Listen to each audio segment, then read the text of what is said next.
In this video, we're going to learn how to evaluate improper integrals. This is an example of a proper integral. These upper and lower bounds are numerically and properly defined, so we know what area we're taking. But this is an example of an improper integral. Here, I've replaced the upper bound with infinity, which means we're just taking the area from A and forever on towards the right. There are three kinds of improper integrals. The first is where we take the area from a point and forever right. Second is when we take the area from a point and forever left. And then the third one is just the entire area under the curve. So if you remember back to the first chapter, you'll remember that I said we can't do arithmetic with infinity. And when we evaluate definite integrals like this, remember how we take the indefinite integral evaluated at the upper bound and subtract from the indefinite integral evaluated at the lower bound? Well, we can't plug in infinity as the upper bound because you can't do arithmetic with infinity. So how we evaluate improper integrals is, so we take this infinite upper limit and we replace it with a variable. And then we take the limit as the variable goes to infinity. And so this way we can still do the arithmetic of the definite integral, but this time with a variable, and then we take the result of that to infinity, which gets us our final answer. And the second one is evaluated in exactly the same way. We're turning these improper integrals proper again using a limit. But for this third one, we can't take the limit of two independent variables at the same time. We're not at that level of math yet. So we have to split this into two integrals, one from negative infinity to some point, and the other from that point to infinity, like so. And you'll see that I've broken this integral at some point c, and note that c is finite. And so from here, we can use these two first rules to get, like this, sum of now proper integrals, but with the limit. But now the question you're probably asking is, how could an infinite area go to anything other than infinity? Well, it all depends on the behavior of the function we're integrating. There's two kinds of results that we can get when we evaluate an improper integral. The first is when this integral results in a finite value, I'll call I for integral. If the result of the integral is finite, then we call this convergent. But in the second case, if the integral goes to infinity, then this is divergent. Convergent integrals settle on a real number, but divergent integrals do not settle on a real number. One special case, if you're integrating in a region where there's a vertical asymptote within your integration bounds, even though it doesn't look like it, this is an improper integral, and so you have to break it apart at the asymptote and treat it like such, like so. And now to turn these integrals proper, we have to use the limit, like so. And notice that here we're using one-sided limits because the limit here doesn't actually exist. So these limits let us get this whole area because this one goes from here all the way like this, and then the second one goes from here all the way like this. And that ensures that we account for the entire area under the curve between A and B. To close the video, I'm going to do two examples for you. We're asked to find the integral from negative infinity to positive infinity, or the area under the entire curve of x times e to the x squared dx. You're going to notice that this requires substitution of some type. And we're going to see that if this exponent in here isn't simple, then this integral will be really hard. So I'm going to try u equals x squared.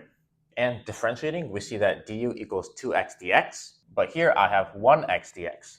So I'm going to multiply by 1/2 on the outside of the integral and multiply by 2 on the inside of the integral, like so. And making our substitution, this integral turns into this. Now we have an improper integral. But to evaluate this, we first have to turn it proper. And also notice that this has two infinite bounds of integration, so we have to split into two integrals, like so. But before applying the limits, what I'm going to do is I'm going to first turn these bounds of integration into in terms of u, so that way I don't have to substitute back at the end of the problem. So we see that when x equals negative infinity, u is negative infinity squared, which is positive infinity because the negatives cancel. And when x equals 0, we have u equals 0 squared, which is 0. And when x equals 0, u equals 0.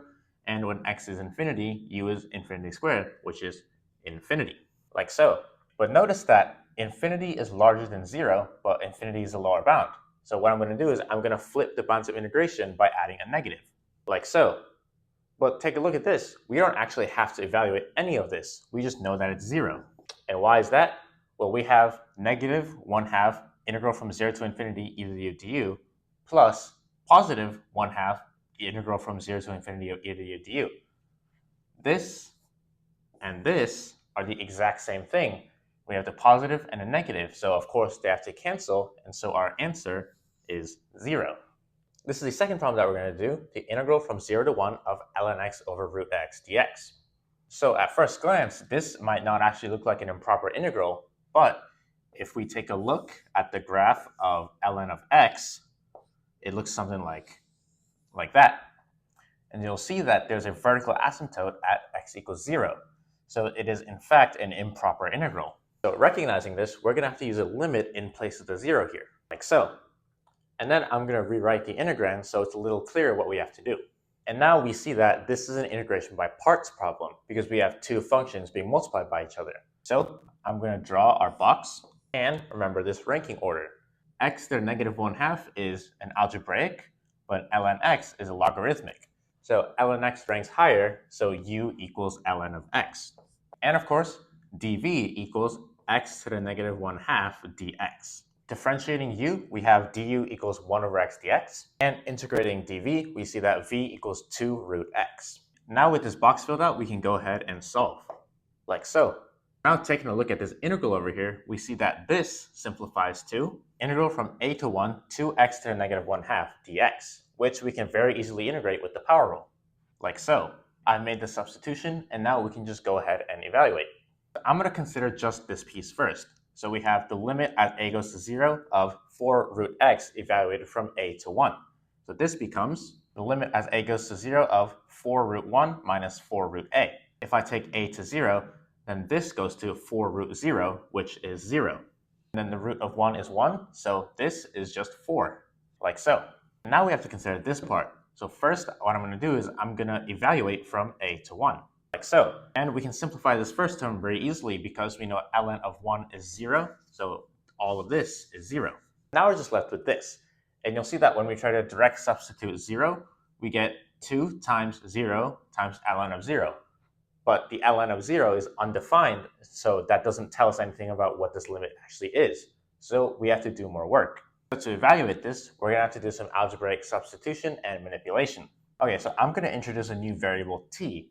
And then I'm going to say a is equal to t squared. So when I make this substitution, this becomes this, which simplifies down to this. While we're at it, let's change the variables of the limit so that it agrees with our function. Okay, so I have a equals t squared. If a is 0, that means 0 equals t squared, which must mean t is 0. So we can change this limit from a goes to 0 to t goes to 0. And now I'm going to rewrite it like this, and you'll see why in a second. So remember way at the beginning of the problem, when we turned this bound into a limit, we observed that as x approaches 0, ln of x approaches negative infinity, or there's a vertical asymptote at x equals 0. But notice, x can only ever approach 0 from the right. So in fact, this is a one-sided limit with a approaching 0 from the right. And this applies to t as well. Now that we've established this is a right-sided limit, now observe the two graphs of ln of t and 1 over 2t. As t approaches 0 from the right, ln of t goes to negative infinity. And as t approaches 0 from the right, 1 over 2t approaches positive infinity.